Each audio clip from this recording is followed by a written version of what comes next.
2009 ወደ ውድድር አሜሪካ ይርኩት።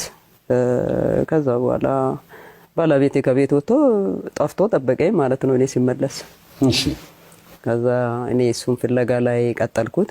መፈለግ ጀመርኩ። አንድ ብጣሽ ደብዳቤ ተጽፎልኝ ተቀምጦ ነበረ ጸበል ሄጃለሁ የሚል።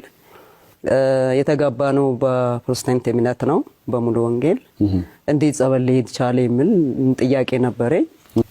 ሲጠብቅ አልመጣም። ከዛ በኋላ እጄ ለእናትየው እና መልክቶ ለፖሊስ አልኩት።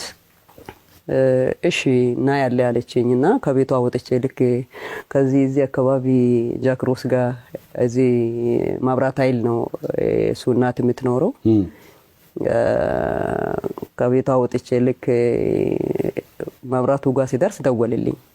ስልክ አጥፍቶ ነበር። እሺ የሰውን ህይወት አትበጥብጪ፣ ህይወቴን ፈልጋለሁ ካልሽ አርፈሽ ቁጭ በይ አለኝ።